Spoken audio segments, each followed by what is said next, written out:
Hi, this lecture today is on dentition. It's an introduction to dentistry, and may I say welcome to dental assisting. So as you know, people have two sets of teeth. First you have your baby set, which are called deciduous or primary, and then those fall out and you get your permanent teeth or your adult teeth.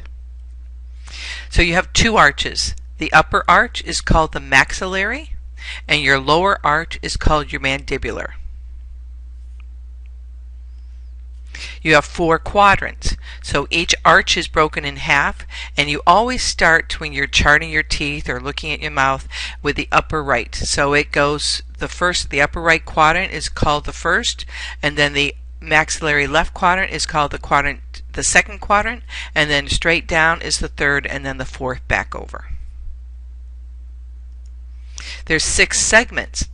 The segments, you have an anterior segments, and those are your cuspids, your laterals, and your centrals, which we're going to review. And then your posterior teeth, so your front teeth and your back teeth. Your posterior teeth are the teeth you normally chew with.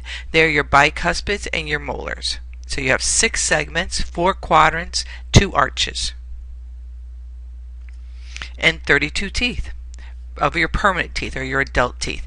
And you can see how these line up, and so in the same quadrant you have the same tooth, so you only have to remember 8 names.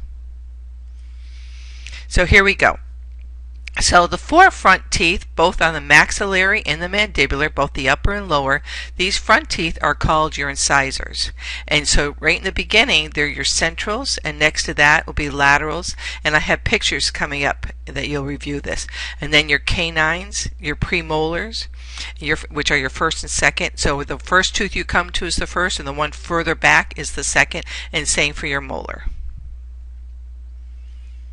So here's your centrals. So center of the face, right there, centrals, those are your 2 front teeth.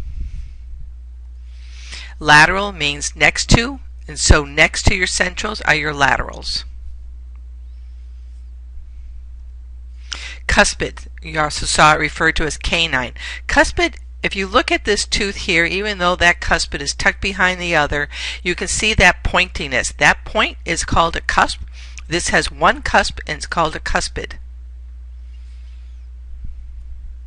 Then you'll see that cuspid, and then behind there are your bicuspids, because if you look at the tooth, you can't see it in this picture, but the tooth will have 2 cusps, a front one and a back one.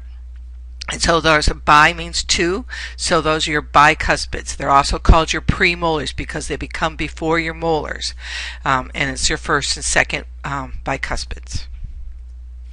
Your molars, your first, second, and third molars, first being the first one that you see. And so every tooth now has a number if you're going to have the universal numbering system. So starting with the upper right, and that third molar, and this is the tricky part, the third molar is called number 1. And then it goes 2, 3, and you can see how it goes all the way around the arch of the maxillary, and then it'll drop straight down on the left side, and it's 17 through 32. And so when you're sending a note off to the doctor saying extract number 2, everybody knows what tooth is number 2. Children's teeth, deciduous teeth, pedo teeth, your primary. Dentistry unfortunately has a lot of names for different things. Have the same teeth. They'll have their incisors, which are your centrals and laterals, and then they'll have their canines or cuspids, and then they have molars. They do not have premolars. So they have 2 molars, your first and second, and so they have 20 teeth and also 5 in each arch. And they, instead of having 1, 2, 3, they're identified by the letters of the alphabet, beginning with A and going all the way around to T. Thanks. Smile.